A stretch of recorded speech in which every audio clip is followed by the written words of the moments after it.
Hello दोस्तों, आज मैं आपके लिए लेकर आई हूँ पाठ योजना, हिंदी गद्य की पाठ योजना जो बीएड और बीएसटीसी दोनों के लिए है। आज का हमारा प्रसंग है शेर और चूहा।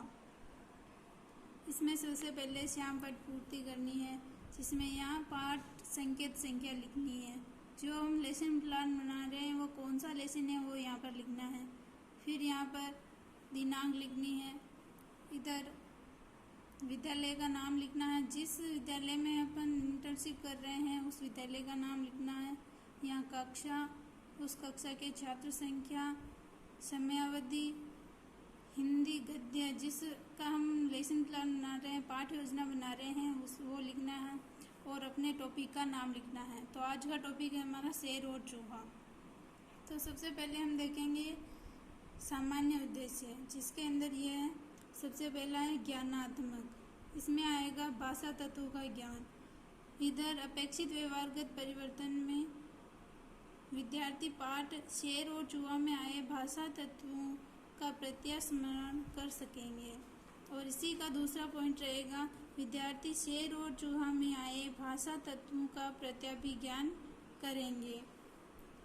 दूसरा है हमारा विषय वस्तु का ज्ञान। विद्यार्थी पाठ शेर और चूहा की विषय वस्तु का ज्ञान प्राप्त कर सकेंगे। इसका दूसरा है रचना रूप का ज्ञान। तीसरा टॉपिक है रचना रूप का ज्ञान।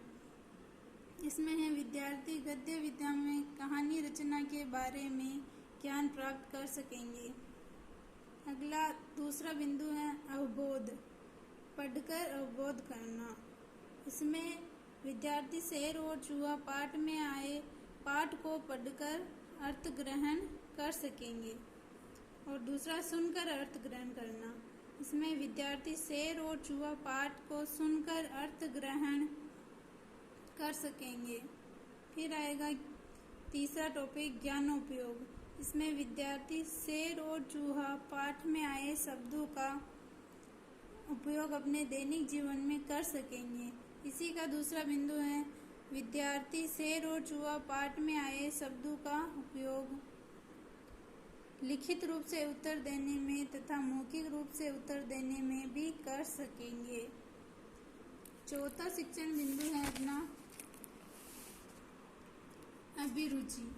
अभिरुचि के अंदर आएगा विद्यार्थी हिंदी की अन्य रचनाओं को पढ़ने में रुचि ले सकते हैं। फिर पांचवा बिंदु है अभिव्यक्ति। इसके अंदर पहला है लिखित अभिव्यक्ति। इसमें विद्यार्थी पाठ में आए शब्दों का उपयोग करते हुए अपने विचारों को लिखकर अभिव्यक्त कर सकेंगे। फिर है मौखिक अभिव्यक्ति। विद्यार्थी पाठ में आए शब्दों का उपयोग करते हुए अपने विचारों को बोलकर अभिव्यक्त कर सकेंगे। फिर लास्ट बिंदु है अपना अभिवृत्ति। इसमें विद्यार्थी पाठ में आए सद्गुणों को ग्रहण कर सकेंगे और विद्यार्थी शेर और चूहा कहानी की शिक्षा के महत्व को समझ सकेंगे। ये अपने सामान्य उद्देश्य हो गए। फिर शिक्षण सहायक सामग्री, जो हम पाठ योजना प्रस्तुत कर रहे हैं उसमें क्या क्या शिक्षण सामग्री उपयोग में आती है वो लिखनी है। लपेट फलक, संकेतक, प्रस्तावना चार्ट, मार्जनी, श्याम पर चित्र इत्यादि। शिक्षण विधि लिखनी है। पाठ योजना प्रस्तुत करने की शिक्षण विधि कौन सी है। पूर्व ज्ञान, बच्चे विद्यार्थी शेर और चूहा कहानी के बारे में सामान्य जानकारी रखते हैं। फिर है प्रस्तावना, प्रश्नों के माध्यम से प्रस्तावना करनी है हमें। इसमें प्रस्तावना में एक कॉलम छात्र अध्यापिका क्रिया और फिर विद्यार्थी क्रिया का होगा। पहला प्रश्न है मकान कितने प्रकार के होते हैं। तो बच्चे जवाब देंगे 2 प्रकार के, कच्चे और पक्के। फिर दूसरा प्रश्न है कच्चे मकानों की छतों को ढकने के लिए किन किन का प्रयोग किया जाता है। तो विद्यार्थियों का जवाब आएगा घास फूस, लकड़ी, कोल्हू आदि। तीसरा प्रश्न है लकड़ियां हमें कहाँ से प्राप्त होती हैं। तो विद्यार्थियों का उत्तर है जंगल से। फिर जंगल का राजा किसे कहा जाता है। तो उनका उत्तर आएगा शेर को।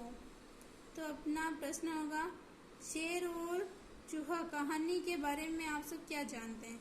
तो ये अपना समस्यात्मक प्रश्न हो गया, क्योंकि इसमें बच्चे को जवाब नहीं दे पाएंगे। प्रस्तावना प्रश्न जिगजैग होने चाहिए, उत्तर से ही वापस प्रश्न बनाना है और अंतिम प्रश्न अपना टॉपिक पर होना चाहिए। फिर देखेंगे हम उद्देश्य कथन। उद्देश्य कथन में विद्यार्थियों आज हम शेर और चूहा कहानी के बारे में विस्तृत अध्ययन करेंगे। फिर प्रस्तुतिकरण हो जाएगा। प्रस्तुतिकरण में शिक्षण सोपान, छात्राध्यापक क्रिया, विद्यार्थी क्रिया और शिक्षण सहायक सामग्री, 4 कॉलम बनेंगे।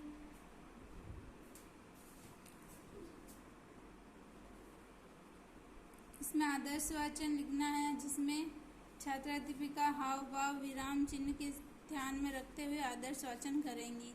विद्यार्थी ध्यानपूर्वक सुनेंगे। फिर अनुकरण वाचन आएगा। छात्राध्यापिका कक्षा के कतिपय छात्रों को अनुकरण वाचन करने के लिए कहेंगी। विद्यार्थी क्रिया में निर्देशित छात्र अनुकरण वाचन करने तथा शेष ध्यानपूर्वक सुनेंगे। फिर अशुद्धि संशोधन आएगा। अनुकरण वाचन के दौरान छात्रों द्वारा बोले गए अशुद्ध शब्दों को श्यामपट्ट पर लिखकर शुद्ध करवाएंगी।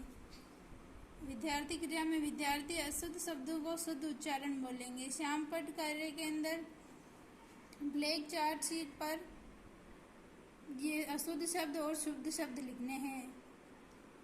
और फिर बोध प्रश्न लिखने हैं। बोध प्रश्न के अंदर छात्राध्यापिका विषय वस्तु में निम्न में से प्रश्न पूछेगी। चित्र में कहाँ का दृश्य दिखाया गया है, तो चित्र को दिखाते हुए विद्यार्थी जवाब देंगे जंगल का। तो जंगल में आपको क्या दिखाई दे रहा है? प्राकृतिक दृश्य। जानवर क्या कर रहे हैं? भोजन कर रहे हैं। आपको ये दृश्य कैसा लग रहा है? बहुत ही अच्छा।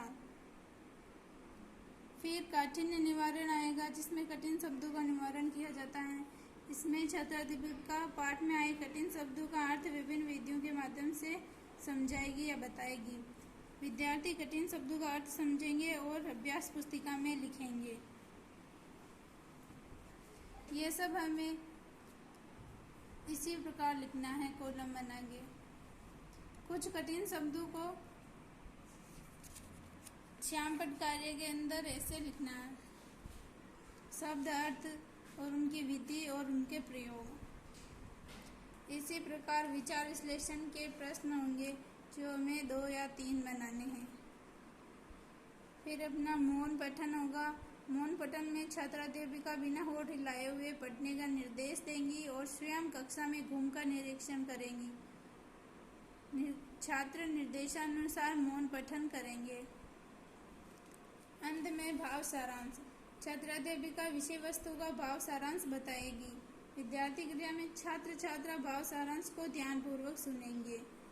फिर अपना मूल्यांकन प्रश्न आ जाता है। मूल्यांकन प्रश्न में हमें 5-6 प्रश्न बनाने होते हैं, जिसमें पहला प्रश्न विकल्प वाला, दूसरा सत्य वाला, तीसरा रिक्त स्थान वाला और चौथा 5वां लघुत्तरात्मक प्रश्न। फिर गृह कार्य के अंदर एक बड़ा प्रश्न होता है।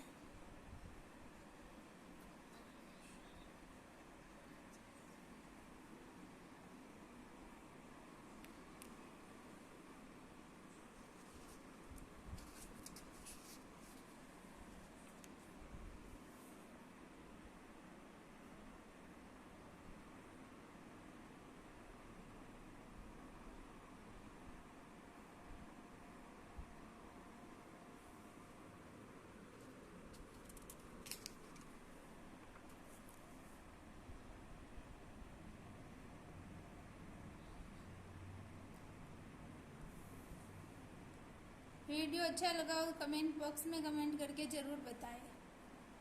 और अगर चैनल पर नए हो तो चैनल को सब्सक्राइब जरूर करें।